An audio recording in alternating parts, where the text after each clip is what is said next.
Hey guys, today I am doing a video on my first record deal and how it came about, what the lessons were, and a bunch of other details that people might ask themselves if they're deciding to enter into a recording contract or a record deal.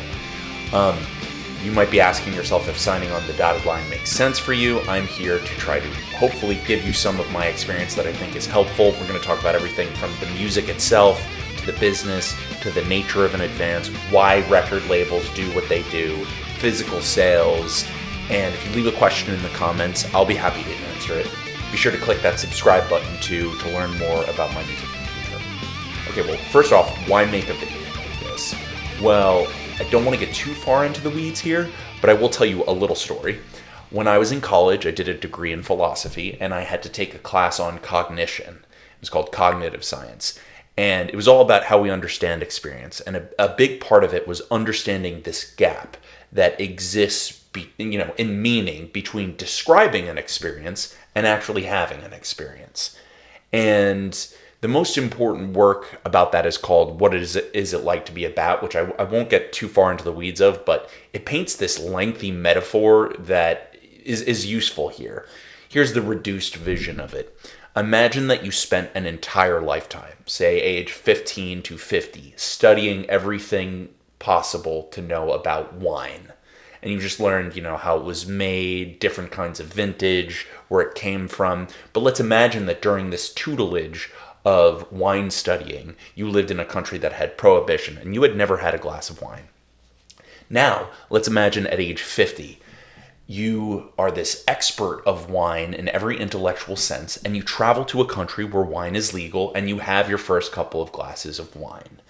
Some people might say that everything worth learning about wine would have come to you right then, because it's so experiential. The subjective feeling of drinking a glass of wine, and perhaps even feeling drunk, is something that varies so much in between people. And so much of life is like this, right? You really have to go there and do the thing to know what the thing is. But in a lot of life, we actually can accurately convey important parts of experiences that aren't so phenomenological, pardon the term. And as long as that experience is honest and true, it might be somewhat generalizable. And that's why I made this video today. Because so much of this stuff exists in an asymmetrical space of knowledge that is shrouded in a foggy mist, and it's concentrated in the hands of a few people who have done the thing. So today, I'm going to tell you my experience, what I know, how it came about. Let's get into it. My project is eponymous and self-named. It is Zeke Sky. That is the name I've always made music under, and I've played all of the instruments on my albums except for on Intergalactic Demon King. The drums were played by Adam Pearson, who's also my live drummer and is excellent. I had spent most of my early 20s touring and doing small-scale gigs in the professional music world, cover bands, that sort of thing. And in 2017, I decided I wanted to launch my own kind of social media and produce a bunch of videos, and that happened around 2017, after about 4 or 5 years in the industry. And I launched this Facebook, and I started sharing videos that started having increasing success. I got a really, really good response from videos that were just, turning the camera on and playing guitar. Some of them ended up becoming the early frames for songs and jams we would do live, which was great. But, the early band in 2019 did its first professionally, recorded and released song, which was called The Dark Beyond. You can watch that on this channel here. And that early band in 2018, 2019 did a bunch of shows, including the first real one, which we had physical CDs at, which is when we opened for King's X, which was like, whoa. When the pandemic hit in 2020, I made the choice to go to work just writing. And because I knew it was going to be a while. And for the next 36 months, basically, from the period of 2020 to 2023, I came up with about 40 to 50 songs. And it was just a onslaught of music. And right around 2020, I went into the studio with Kevin Andreassian, who was in the Dillinger Escape Plan, and he helped me produce my first album, Intergalactic Demon King, at Backroom Studios in New Jersey. The first song that came out was Light the Sky. Light the Sky was intended to be the first installment of my first album, and I knew that going into it. And there was a professionally produced music video that went somewhat viral on the internet, garnering me a lot of followers, a lot of views. It was a very good initial just introduction to the world of making music videos and trying to get them out. And I realized at a certain point in the recording after that, where we were continuing, that it was very expensive and I didn't really have a plan to release the record very well. And one day while I was on Facebook, I realized I could search people up based on the company that they worked for. And after a few searches for record label work histories, I ended up sending a message, unknowingly actually, to someone pretty high up at Nuclear Blast Records, who I won't name, which is probably one of the biggest heavy metal labels in the world.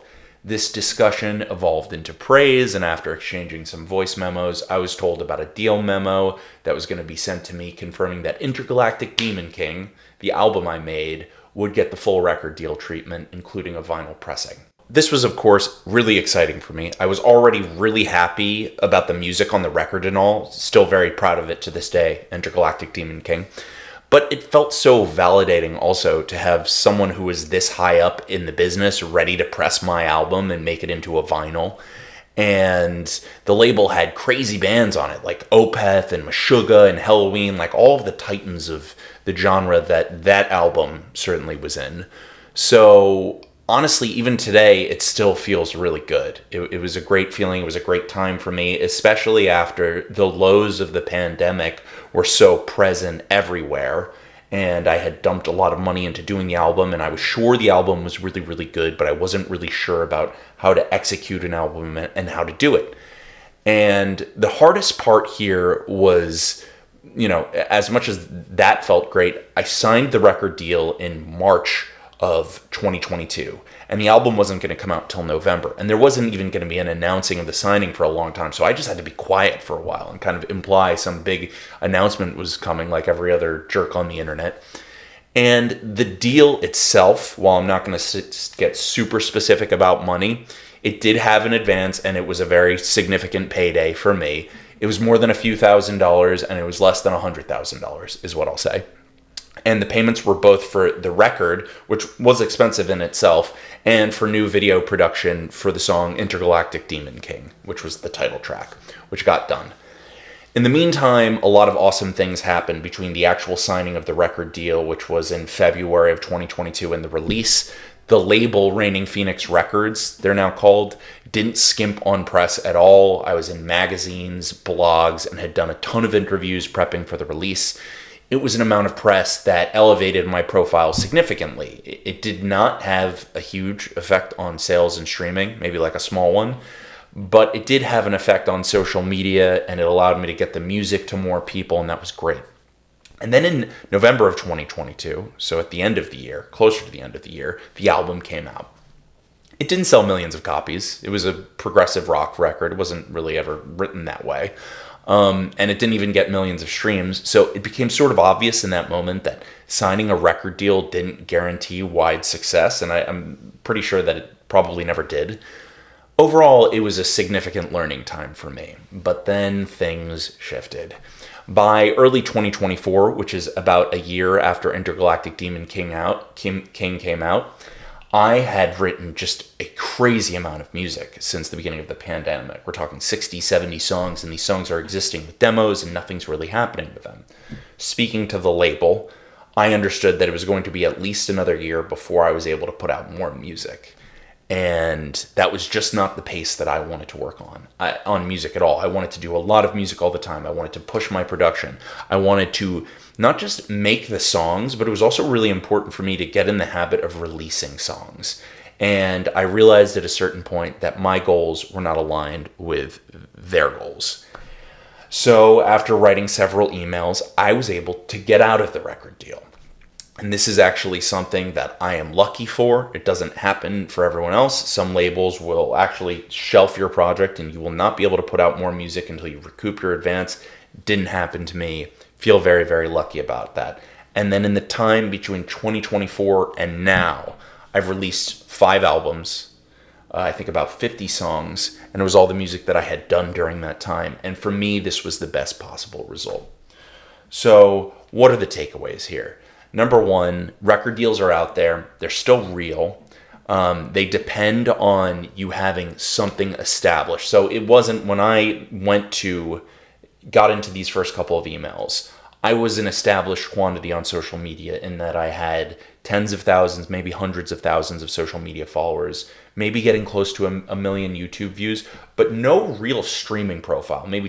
There was only one song out really before that. So maybe a couple thousand Spotify streams, not a lot. And by the time that Light the Sky got done, there was like considerable presence on that music video too, which was to be released in the album. But there was no touring record. We had, opened up for a bunch of other bands, but we weren't out on the road playing all the time. That's one thing. There's a million different things that labels are going to look for. Some of them are going to want a living, breathing, touring dragon that just wasn't really part of my game plan in the early days. The second thing, you have to look at the deals that you're signing and you have to look at each individual element. This was a label that was very geared towards physical, and I didn't understand that in the long run that probably wasn't the best move for me. The best move for me was to focus on streaming, and I'm very happy to say that in the year since I split from this record deal, I have about 10x'd my streams. This just wasn't something that they were focused on. And it was something that I was pretty much exclusively focused on. And I don't want to date myself too much, but I'm not from the time of vinyl. I'm from the time of CDs and MP3s. So this was something that was just not even super duper important to me. Now, it's also cool that I have this. And it was great that they made this vinyl because a lot of people around me appreciated this. And I appreciated it a lot too. Intergalactic Demon King on vinyl. They did a great job on it. And I'm very, very happy about that. But in the long run, in the long scheme of things, I believed that the future of the music industry was in streaming and not physical. That's a very contentious subject. And I guess the third thing is that I wish I had self-validated a little bit more before taking that record deal and had just really meditated upon the fact that I loved the music that much and thought that I was so happy with the guitar work that I had done. And that is about it. If you have any questions, you can respond down there in the comments. Be sure to like and subscribe. It was great talking to you guys today.